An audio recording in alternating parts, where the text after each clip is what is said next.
We're going to go ahead and get started. Good afternoon, or actually here in Davis, it's still late morning. My name is Mary Jo Ford, and I'm the Director of Business Partnerships, Wine and Travel for your Cal Aggie Alumni Association. I would like to welcome you to our webinar presentation, and today our topic is planning for long-term care. Long-Term Care Resources is a trusted partner of the Cal Aggie Alumni Association, and we are very happy that you're able to join us today. We expect the presentation to take no more than about 30 minutes, and there will be some time afterward to answer as many of your questions as possible during the hour. Now, just a few housekeeping. Your cameras have been disabled and your microphones have been muted. But we welcome your questions in the Q&A box, which you will find at the bottom of your screen and will be open throughout the entire event. John Bickman from Long-Term Healthcare Resources has joined and will be responding to questions and guiding the Q&A at the end of the presentation.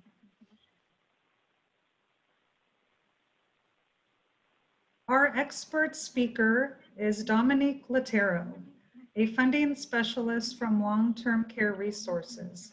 Dominique knows the subject very well and has a lot of helpful information to share with you today. If your question is not addressed, don't worry. We'll be including a little Q&A document to all who have registered after the event. You may also reach out to her directly after the event if you have an immediate need.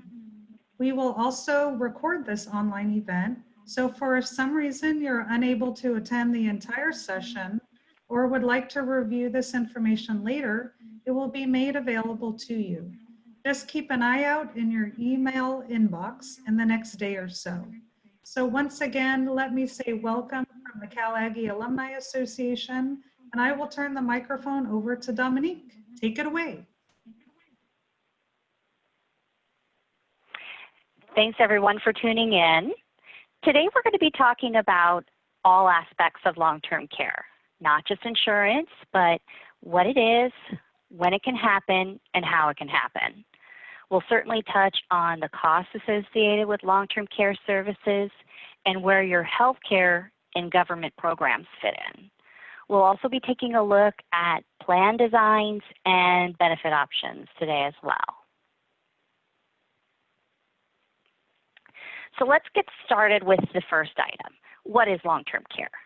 Long-term care situations occur when you are unable to care for yourself or perform the activities of daily living for an extended period of time. Now, this can be due to accidents, injury, illness, or cognitive impairment. Care can be received in the home for personal care needs like bathing and dressing. Sometimes homemaker services are needed for meal preparation, as well as skilled care for medical conditions or health issues. Now, facility care is also used when you have more significant health issues and require round-the-clock care. So when should you begin planning? Well, sooner rather than later. There is no financial advantage to waiting since the rates are based on age, health, and some other items that you see here. The younger you are when you purchase a plan, the less it will cost. However, I think the most overlooked reason to purchase sooner rather than later is health eligibility. You have to qualify for a policy, not just purchase one. Every carrier has a comprehensive underwriting process that includes a personal health interview with a nurse, pharmaceutical verification, and review of your medical records.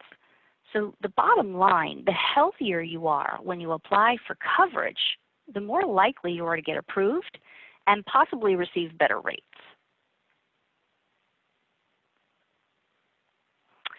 When can it happen? A long-term care situation can happen at any time, really. A need for long-term care service can result from any of these issues that you see here. Accidents and injuries can occur in your 40s. Illnesses and other chronic conditions can be diagnosed in your 50s. However, most long-term care situations typically will occur at the end of our lives beyond age 80.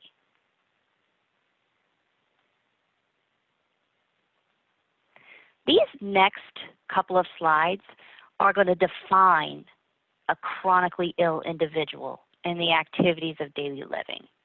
Now, these are the determining factors in deciding whether your situation falls under health care or long-term care benefits. Your physician will certify if you're chronically ill when you're unable to perform the activities of daily living without assistance or supervision for a period of time lasting longer than 90 days. Now, if you are ADL deficient due to an accident, injury, or an illness, but expect to recover within 90 days, then your health insurance is going to cover that bill. Prime example here would be a hip replacement. When you fall and break a hip, you will certainly have ADL deficiencies, but you'll typically begin rehab right away and recover within that 90-day period. So those types of situations typically will fall under health care, not long-term care.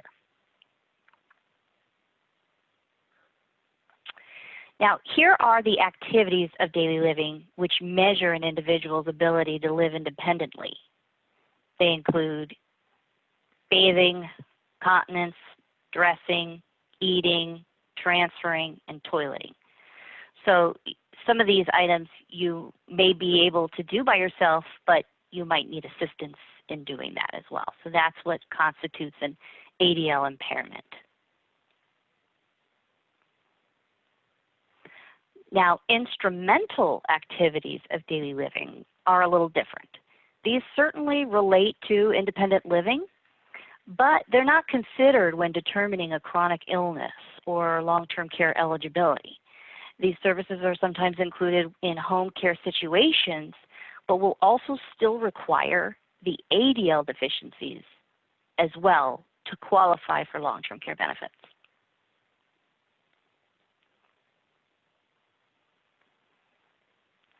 So how to receive your benefits. This kind of piggybacks off what we just reviewed. To be claims eligible, your physician must certify that you are unable to perform at least 2 out of those 6 ADLs for at least 90 days, or have a cognitive impairment such as Alzheimer's, dementia, or traumatic brain injury.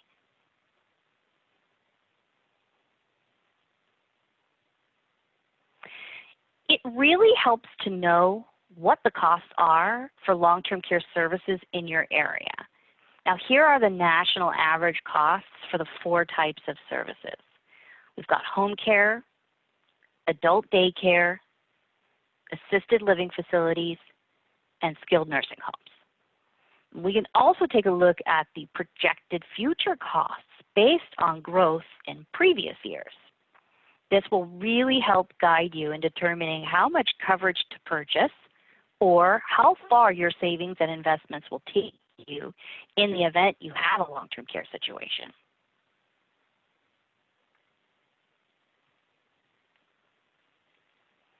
Okay, how to choose your benefits. There are 4 core policy features that you must select to build a plan. The first is a daily or monthly benefit. This is how much money your policy will pay towards your care. Now, the carriers typically will have a minimum and a maximum benefit level to choose from. And it can be anywhere from $50 a day in coverage all the way up to $400 a day in coverage. And that's going to be dependent upon the carrier and the state you live in, what they allow. Next, we have the benefit duration. This is how many years the policy will pay once you start needing care.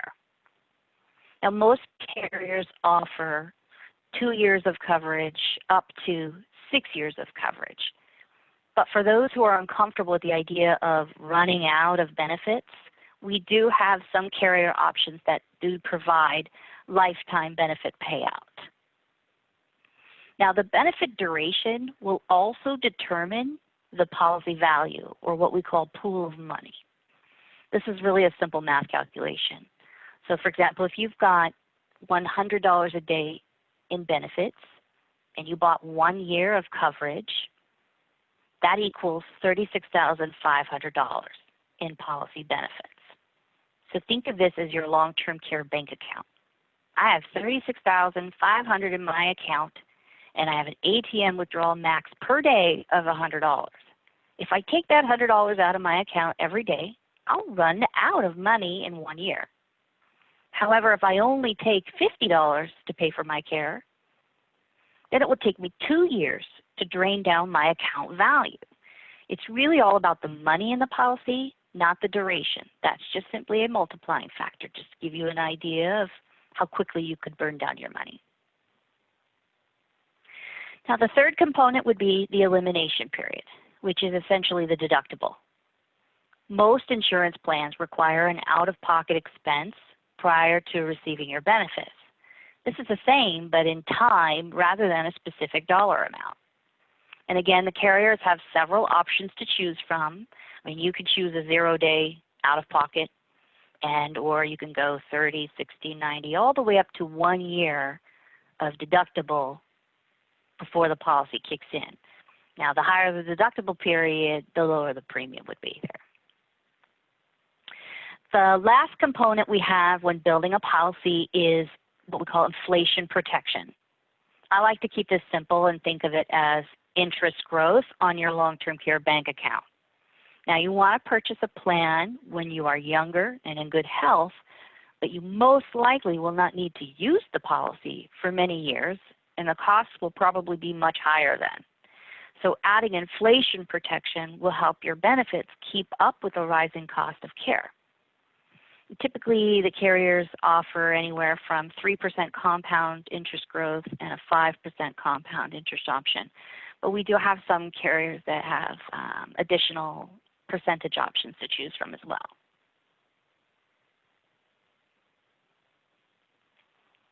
Now, there are two types of long-term care policies.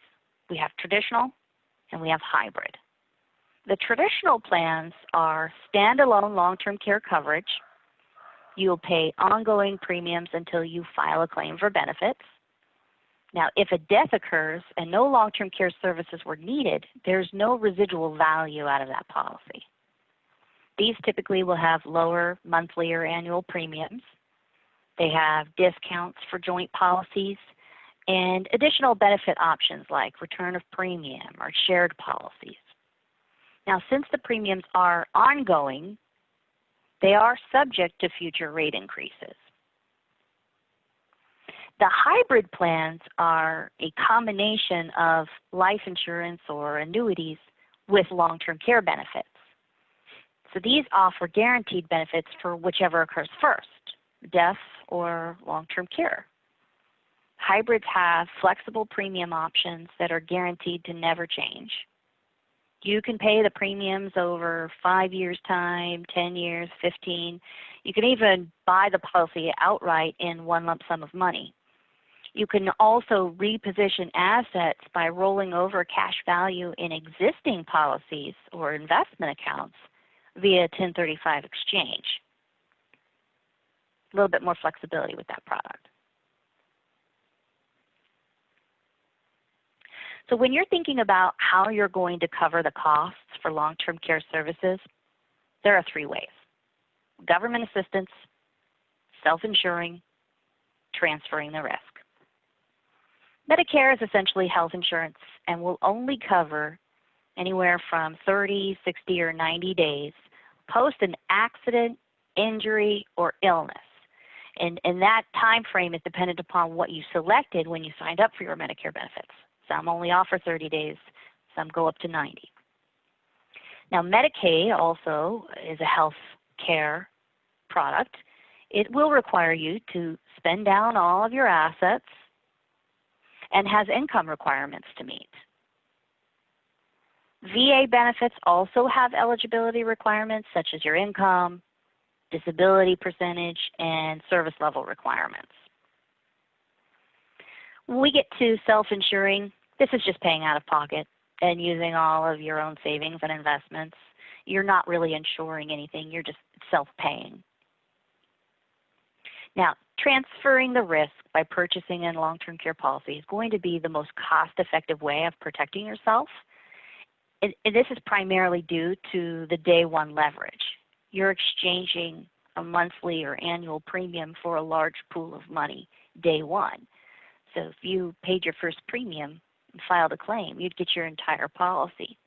Whereas investing or putting your money into a savings account and waiting for it to build, there's no day one leverage on that return.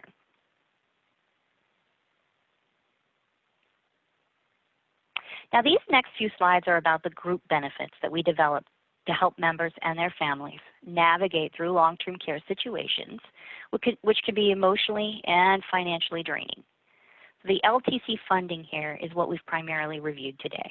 We are able to shop the market with top carriers to determine which product is a good fit for you, or we can take a look at existing assets and help determine which should be earmarked for long-term care expenses if traditional insurance protection is not an option.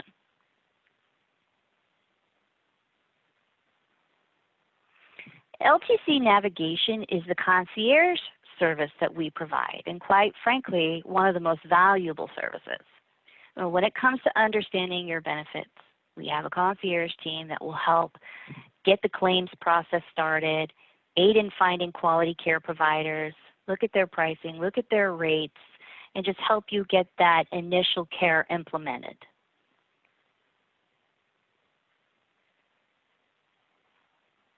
Now the care audit, this is a benefit. Now many families are spread out geographically, which makes checking in on them very difficult. So if you have a loved one that's in an assisted living facility or a nursing home in another state, you could certainly call in and check, maybe see how they're doing, but it really doesn't give you an idea of what kind of care they're receiving. So this service provides assessments on that quality of care that they're receiving in these facilities that are outside your local area. It's peace of mind, really. Knowing that your loved ones are properly cared for is invaluable. Now this, depending upon the level of the assessment, there can be a slight charge for this particular benefit. If you're just using the concierge desk, not necessarily, but depending upon how high level of that report you want, there can be an additional charge there. So LTC legal. When long-term care situation arise, the need for certain legal documents will be necessary. The legal benefit can help you and family save time and money by developing these documents through our online resource sponsored by LawAssure. Now you can print out copies to share with family, but all of your documents will be saved in your profile if you need to edit them in the future. You know, some of these benefits here that you can create, as you can see, medical directives, power of attorneys, wills, and this is for you and your family to create these.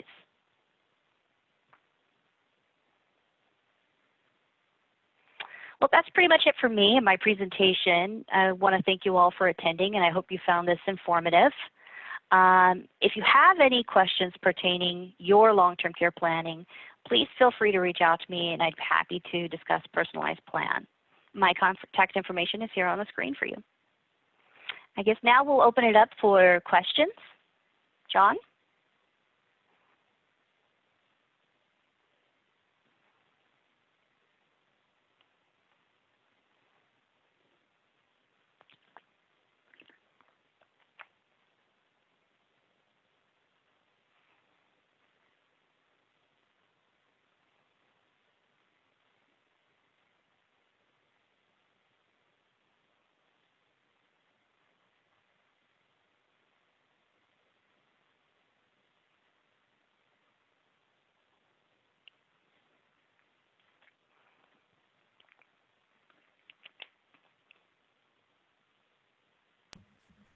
Okay, there we go. Sorry, I couldn't unmute myself. I needed the host to do it for me. I'm frantically texting everyone, please unmute. Dominique, real quick, before we get into the Q&A, there was actually a question of if you could go back to the cost of care, Yes, 2019. I just saw that. Yeah, if you would mind go back to that slide here. Not a problem, yeah. And then I will start with our next question here is mid-60s too late or early for LTC planning? I don't think you're ever too late. There is a maximum issue age. 80 years of age is the maximum age that they will allow one to purchase a long-term care policy. We do a lot of planning between 60 and 70 years of age. But of course, if you're earlier than that, you're just going to have a little bit more lower premiums. It's not too late. I can't control the screen. I'm trying. If someone would, one of the hosts, if they could get back to that 2019 versus 2044 estimated costs, that'd be helpful. And okay, I will move on to the next. Thank you for doing that. Can we get a sense of what the cost is for long-term care? Costs are dependent upon, it's hard to give you an estimate. They are dependent upon so many factors.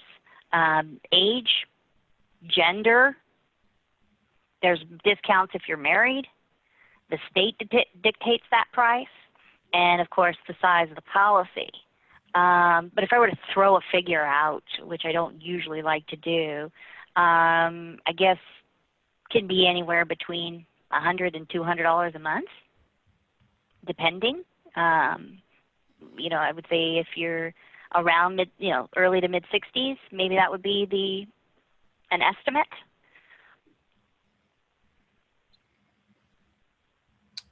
All right. Is there an additional charge for the concierge services? The answer to that is no.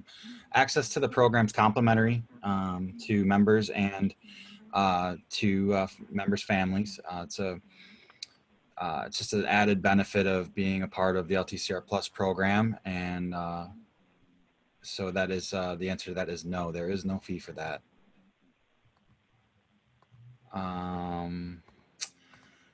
Answer the range of prices, which is very difficult because they're very customizable. Here's the next question, Dominique. Is there general information about the programs you offer? I didn't realize this was offered through UCD. So what we do is we look at, long-term care market is not very large. It's a small knit community. And there are, half a dozen traditional products, maybe half a dozen hybrid products that are actually on the market for you to pursue. And we are a broker, so we do have access to that information. There are different carriers that are available to you. And we just shop around. So it's going to be dependent upon the state, what type of product, what type of benefits they offer, and then, of course, where you fit into that, what your budget is, and health requirements and so forth. So. Okay, the next question. What would you recommend that people should watch out for in a long-term care policy? Well, I think they've really evolved today. I know there's a lot of information out there from policies that were sold 20, 30 years ago. They were very different from their inception to where they are today.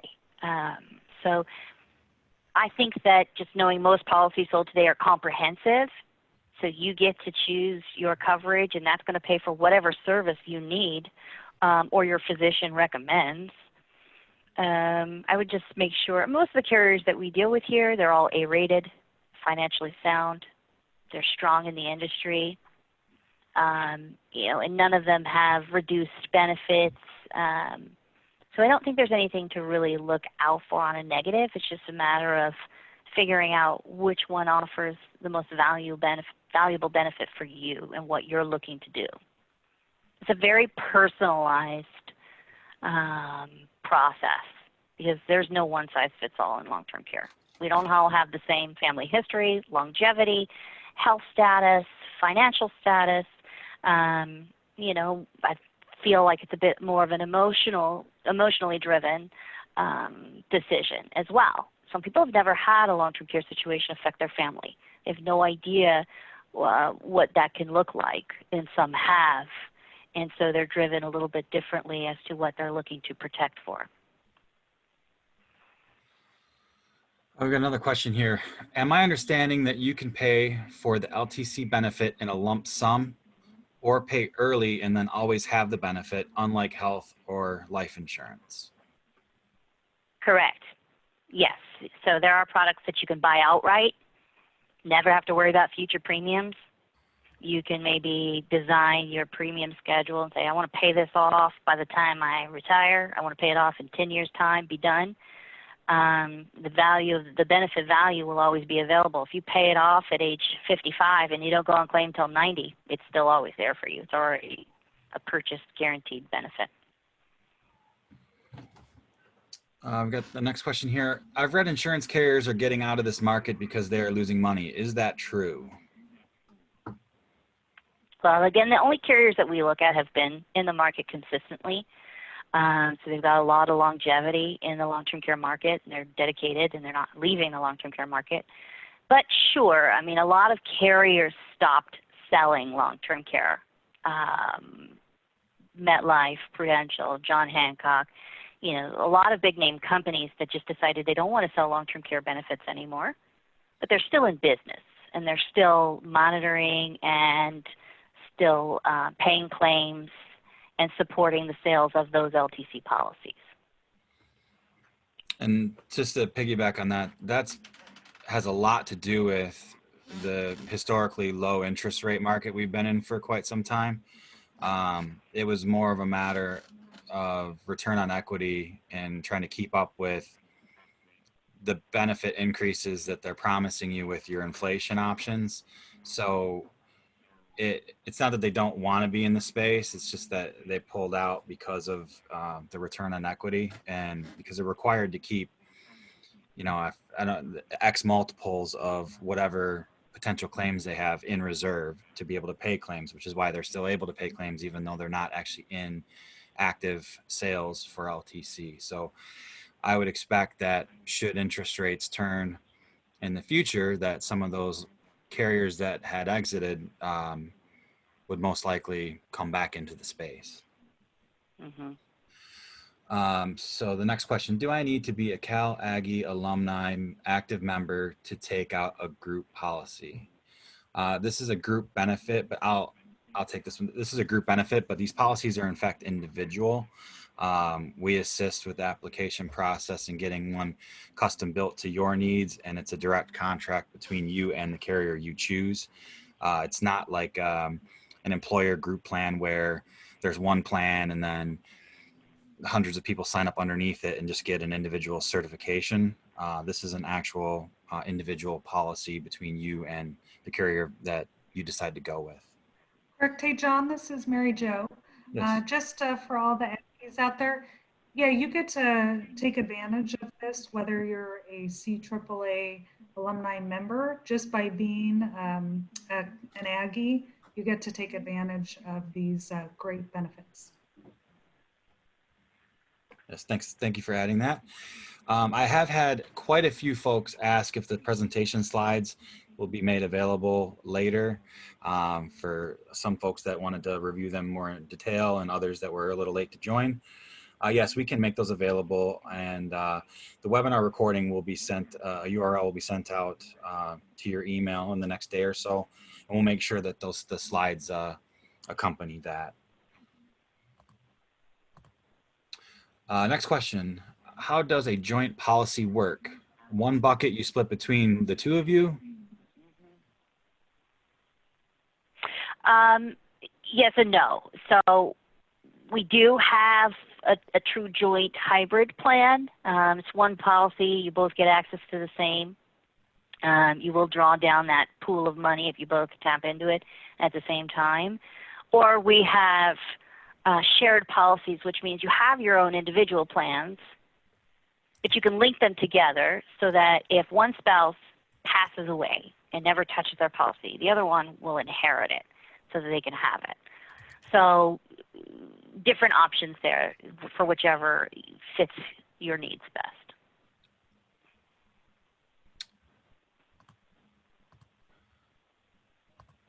All right.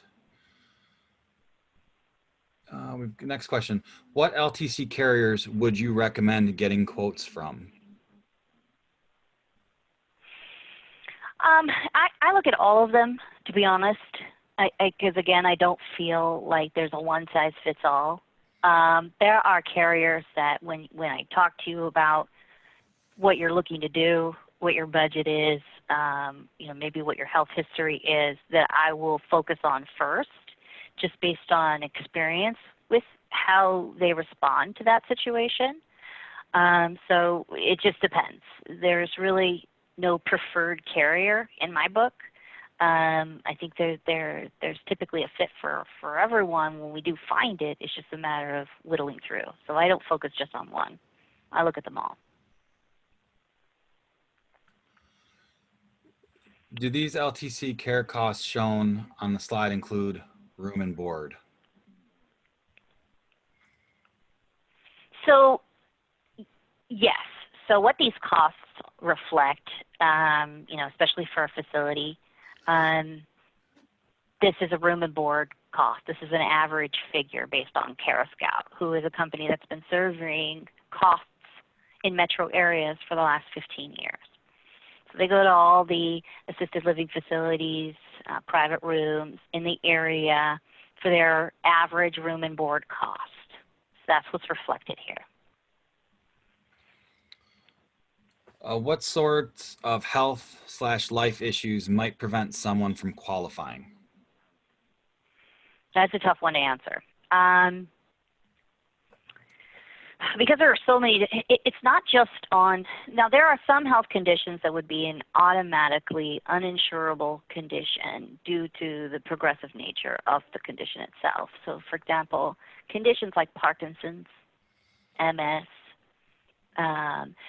those types of conditions, we're not going to be able to find insurance coverage for those conditions, no matter what stage or level of severity it is.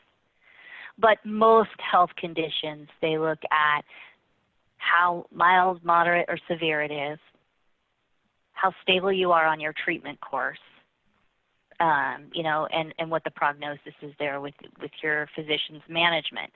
So for example, diabetes, if you're controlled on the medication and you don't have any major complications, like you're already in renal insufficiency or something like that, then that's fine. We all have health conditions that we're routinely monitored for, just as long as they're mild to moderate and stable on the therapy course that your physician has got you on.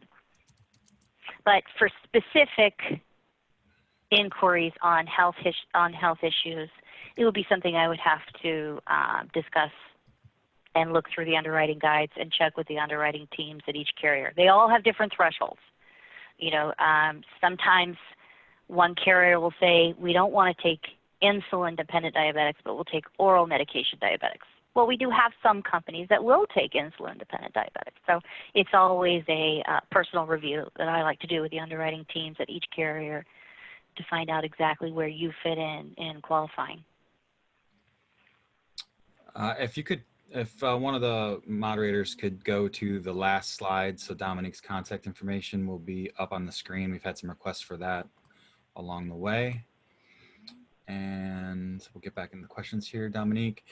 Who are the underwriters you use? So the carriers that we typically will look at, and again, this is dependent upon the state you live in, Mutual of Omaha, Transamerica, National Guardian Life, Nationwide, Lincoln Financial, State Life One America, and Securian through Minnesota Life. So those are the companies that we primarily focus on. They're all A-rated, financially sound. They've got traditional and hybrid between those carriers. So each carrier has a dedicated underwriting team that we use as kind of like a pre-screen hotline.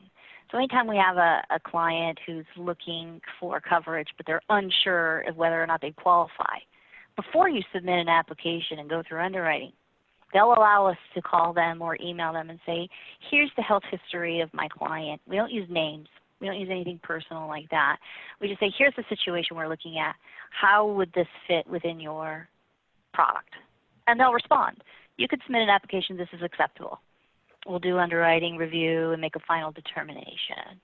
Or they'll say, this type of health history is outside of our guidelines, please do not submit an application. So we rely on each carrier's own personal underwriters. If programs/costs are based on states, what happens if you plan to move states when you retire but don't know where that may be yet? So when you purchase, you're purchasing at the time, so your current age and the current state you live in. But these plans are portable.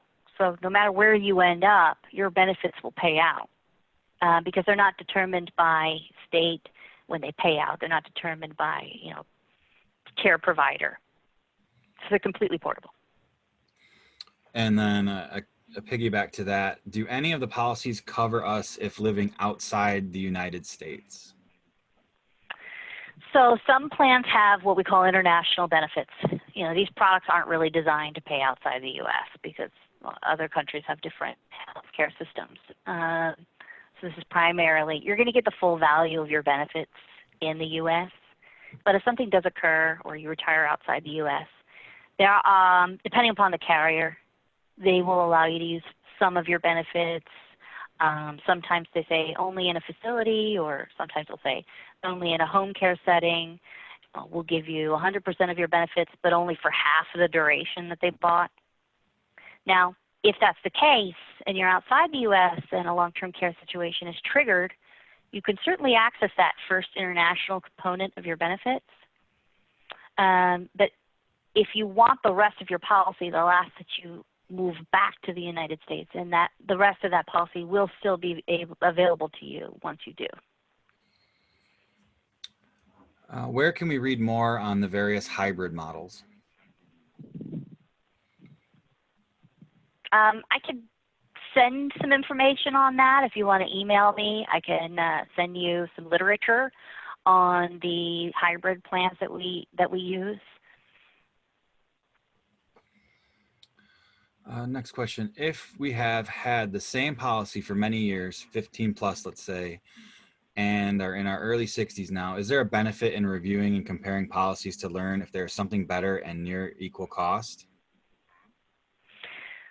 A general rule of thumb is whatever you bought, especially if it's more than 5 years ago, we are never going to be able to beat that price today. Even with discounts from group benefits, this is simply, number one, age is, you're older now.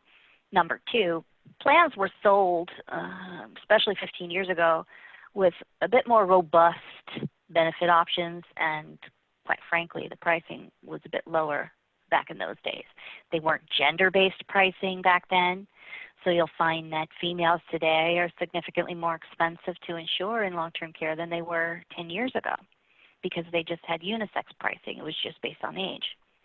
I'm certainly happy to do a comparison. If you want to shoot me an email or give me a call, I'll just need to know what your current benefit level is, how much you're paying, your age, and your state, and I'll run a comparison, and you'll be able to decide for yourself whether or not a new plan would be an option for you. We've got another question here. I'm in my early 60s, and I had AFib heart surgery in January. Am I better off waiting a couple years to apply for LTC to prove I'm healthy? Recently ran into this applying for life insurance. I'm sorry? Can you repeat that one, John? Sorry. This person said, I'm in my early 60s and had AFib heart surgery in January. Am I better off waiting a couple years to apply for LTC to prove I'm healthy? So if it's like an ablation, typically it's 6 to 12 months stability period and sinus rhythm before they'll consider you. You don't have to wait a couple of years. Most carriers, I would say the minimum would be 6 months, the maximum would be about 12 months stability, provided that it was successful and you remain. So the waiting periods, there are always waiting periods post-procedures. If it were a cardioversion or something non-invasive, same qualifications there, 6 to 12 month stability period. Typically, some carriers will require that you are on a blood thinner as a prophylaxis, just in case, but not all do. So it would be something that I can certainly, if you want to email me, I can certainly gather a little bit more information and find out for you when the soonest you could apply would be and what the cost difference would be from doing it sooner rather than later. Can you explain your role as a broker? Are you an advisor and incentivized for specific LTC insurance products? So our firm here, our agency, partners with your alumni to be the administrator of your long-term care benefits. I work for long-term care resources, so I'm not compensated or incentivized by any carrier for choosing one over the other. That's not my role here. Certainly, I am paid for my services, but there's no additional incentive for me to direct you one way or another. The next question. So basically you pay into a pool of money, and once that pool is drained, you don't have any more care? Correct, if that's the one you buy. Now again, you can buy a policy that has never-ending coverage. So for example, if you want $5,000 a month to pay towards your care and you want it to pay for life for as long as you live, you can do that. But if you are, a lot of people assume that they're not going to live very long. Statistical length of a claim is 4 years. That's about the average that a carrier pays from initiation to they pass away. Now, women, longer than men, of course. Women, or statistical average length is 5 years. Men is 3 years. So some people are just looking to protect against some of the risks of a long-term care expense. They don't want to fully insure or over-insure. So they say, well, you know, if I have a long-term care situation, I'm comfortable buying 3 years of coverage. If I outlive that, I have savings, investments, my home that I can utilize to continue to pay the rest of that care. So yes, you would be paying your premium into a specific pool of money, and once you filed a claim and exhausted that benefit, then you'd be paying out of pocket. If we like a particular facility, can we prepay or buy insurance for that specific facility? It's not like health insurance where they're going to dictate where you can go. I mean, who you choose is up to you. Your benefit's going to reimburse you for your long-term care costs, but they're not going to dictate who provides that care. With the exception of them, most carriers require that the care provider or facility is licensed by the state to be an assisted living facility or nursing home or home care provider. That would probably be the only requirement. Now, we do have some products that are what we call cash indemnity. So they don't care who you use at all, and they don't need to be licensed. You could stay at home and pay your sibling to provide the care. They just send you a check. So I guess pre-registering for a specific facility is solely up to you, and it's not going to have any bearing on the benefit. When choosing a policy, do you have to select the type of care you want? Example, in-home versus assisted living versus nursing home care? No. You just pick the dollar amount that you'd like to come to pay for your care. So if you recall, typically home care providers, you're having on an hourly rate. Round-the-clock care is really expensive, and it's rarely used. So if you have somebody coming in 4 to 8 hours a day and they're $20 an hour, your money might take you further. So if you pick a policy that's got $4,500 a month in benefits, that benefit might cover more if you end up needing home care occasionally, or if you go into an assisted living facility, which tend to be a little less expensive than skilled nursing homes. Those are the highest expense because they're also the highest level of care that you would receive for your long-term care situation. So it just depends upon how far your benefit will take you for whichever situation occurs, but you don't have to decide at time of purchase. Can a policy be reviewed and or modified at some point after the policy begins? So once you buy a policy and you apply for coverage, when they approve your application, say congratulations, you've been through underwriting, you're approved. You have 30 days to make a final decision on the exact benefits that you want that policy to provide. After that 30 days, you can no longer increase the coverage without going through medical underwriting again. But at any given time in the life of the policy, you can always decrease your coverage to reduce your premium. So if you buy something young and in your 50s and your income is higher at that point, and you buy a big plan, then you find yourself at 70 struggling to make that premium, you can always call in and reduce the coverage slightly, and they will reduce the cost of your annual premium for you. But you can never increase your benefits without going through health underwriting again. I have a John Hancock and MetLife LTC policy. Should I be concerned? The short answer to that is no. No. Both carriers are still very much paying claims, A-rated, financially stable. They're just not issuing new policies, but they're definitely administering and honoring existing. Yeah.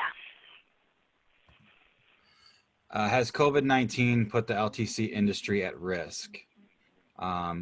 To be perfectly honest, COVID has shed a pretty bright light on how important it is to plan for extended care.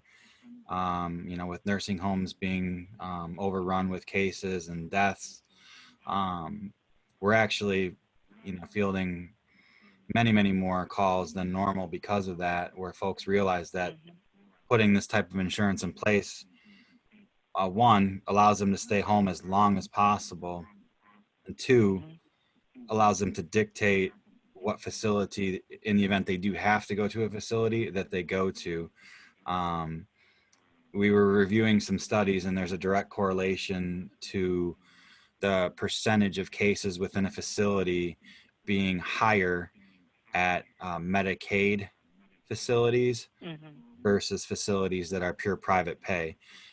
So the idea behind this is having a private pay policy behind you gets you in the door at the best places possible after you've exhausted all options of staying home. So if anything, COVID has shed a positive light to how the insurance can help folks.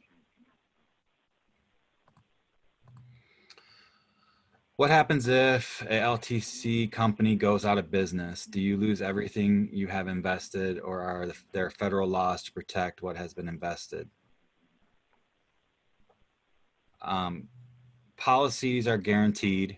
In the case of a insurance carrier going out of business, there's only been one since I've been in this industry, and they went into receivership. And then they were taken over, and they are still paying their claims to this day. They're required to have reserves and specific levels of reserves based on the potential claims risk they have. So you don't have to worry about your claim being able to be paid in the future. Not to mention that company that went into receivership was a C+ rated company, and LTCR, Mercer, we only allow A-rated, financially stable carriers in our portfolio. We do not offer any substandard products, and nor will we ever, because the last thing you want to have to worry about is if the coverage is going to be available to you when you need it 20, 30 years down the road. What types of insurance to buy to transfer the risk? Well, really, I'll let Dominique take this, but really there's the two different avenues you can take with the two different product types. Yeah, so it would just be dependent upon, we'd just do a full assessment, what you're looking for as far as protection goes, where your risk exposure is in your portfolio. the premium structure that, you can afford to budget and what's coming out. So that would dictate which avenue we go. As far as repositioning assets too, that's sometimes a part of the conversation that we have. Okay, do you have existing life insurance policies that you bought a long time ago that maybe have some cash value to them, but they're not as useful to you anymore? Maybe you're outside of that risk level where you no longer need that big life insurance policy. You can take that cash value and apply it. You can 1035 exchange and apply it towards a hybrid plan, and now transfer from just a life policy to a life long-term care policy. So that's one of the things that we would look at, and it all just depends on you, your personal situation and portfolio and so forth. What types of riders would you recommend or not recommend? For example, inflation protection. I always recommend inflation protection, with the exception of, over 70. Then it could just get really expensive. And sometimes you're better off just buying a flat amount. But I would say 98% of the time, I recommend buying inflation protection. Number one, we know costs are rising, and typically people are buying this at least 20 years before they're potentially going to use it. Also, some states have what we call partnership protection, which is dollar for dollar asset protection in the event that you have a significant long-term care situation. Typically, when you need Medicaid assistance to help pay for care, you have to spend down all your own assets in order to qualify. So if you have a long-term care policy, and let's say you bought a $240,000 policy and it paid out over 3 years' time, but you've been diagnosed with Alzheimer's, and your claims potentially could be 7 years or so or more. If you use your policy and the insurance company pays $250,000 towards your care, you've exhausted it. When you start using your own money now, they have to ignore. The state cannot look at $250,000 in your portfolio and ask you to spend that down. They have to completely ignore it. So it gives you the opportunity to either leave that as a legacy or utilize that money to help pay for other things that you need, and the state will help assist in paying the rest of that care. So that's one of the reasons why I think inflation protection is important, to provide you that asset protection. Okay. Are there policies that are certified by the state of California? If yes, how do they differ from other policies? Certified? That can go really two partnership? ways.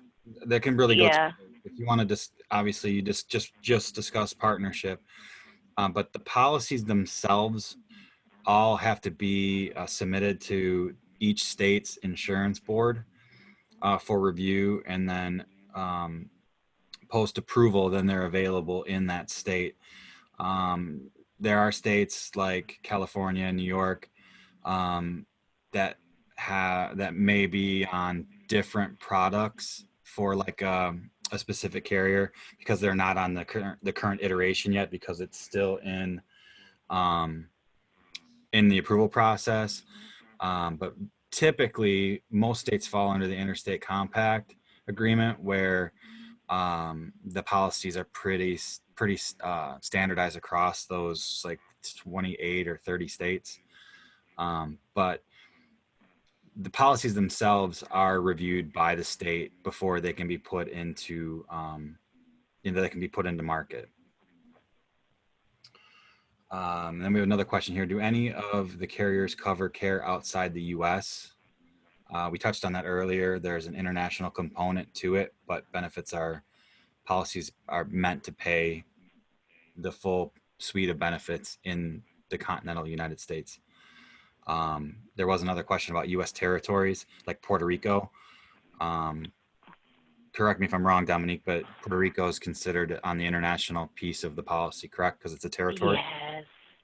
Yes, Unfortunately. it's strange, but unfortunately, but they are not considered when we're talking about. They're considered international, unfortunately.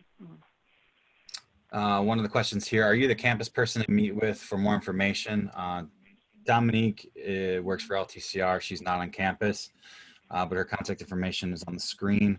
You can email her or call her direct to go to discuss options and go down further after the webinar.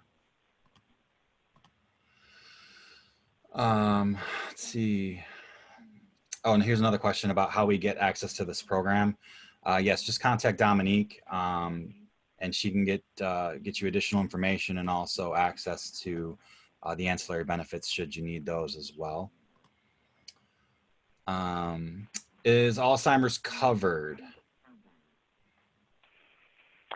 Once you've so when you apply for coverage, obviously you could not have Alzheimer's at the time of underwriting. You wouldn't qualify. However, you know, when you have a policy, if you end up being diagnosed with Alzheimer's, then you can utilize the policy to help pay for your care. Can you discuss the cost of LTC insurance versus the cost of hybrid alternatives? It's too difficult. There's too many variations to provide a cost. Again, it's based on state, age, gender, marital status, health, and you know what you're looking to pursue.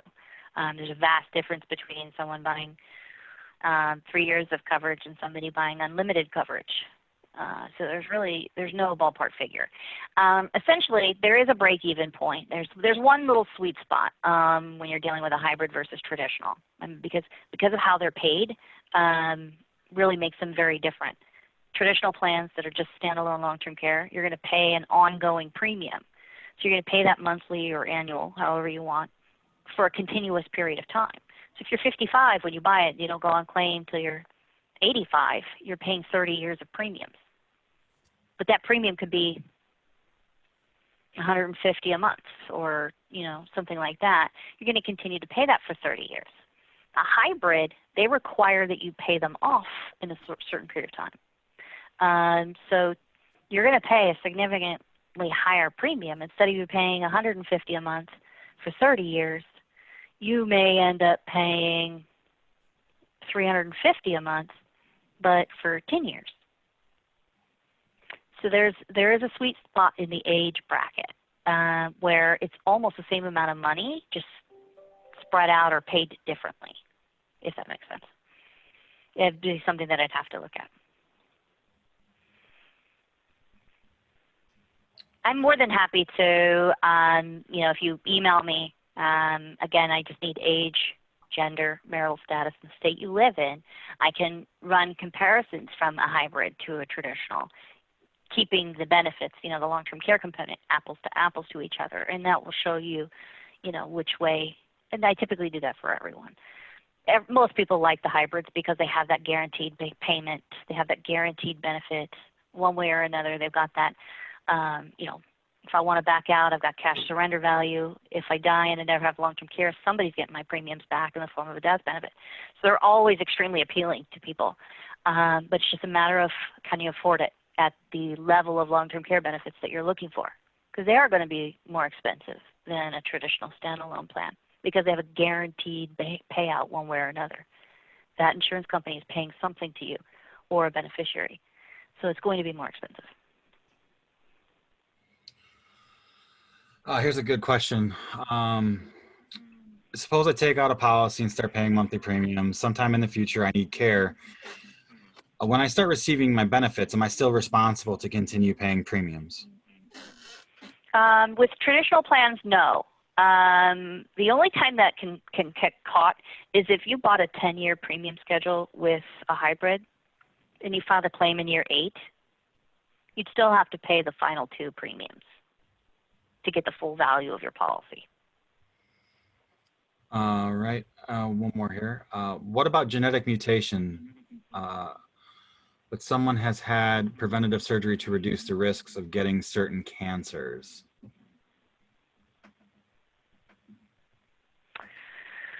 Oh, that's a tough one. That's And probably a, they're that's very, probably a phone call to get. yeah, I'm going to have to call each carrier. I've had a similar question. I do not recall the specific responses, but I remember the responses were different from one carrier to another. Some companies don't look at that. They look at what you have, not what you have a potential risk of having when it comes to that. So I do recall running, I just don't recall the specific responses. So I'd be happy to look that up for you if you'd like to email me. All right. Well, I know there's still some other questions, Dominique, but I'm thinking just in the to respect everybody's time. I know we are just a little over, but we definitely have saved the questions. And if there's anything that did not get answered, we definitely will make sure that John and Dominique get back to you. But thank you so much for taking the time, Dominique and John, for being here today. Thank you to all of you Aggies, friends, and family out there. We appreciate you joining. We definitely hope that this has been helpful. I know it has been for me personally as well. So thank you again, and we look forward to hosting more of these in the future. Thanks so much. I will try. There's a few questions here that are still open. I'm gonna answer those before I jump off. Okay. Because there's only a few, and I feel like, you know, a lot of people waited because there was a ton of questions. So I want to get to everybody before I log off. But thank you everyone for attending. Thanks, John. Thanks, everyone. Thank you. Take care.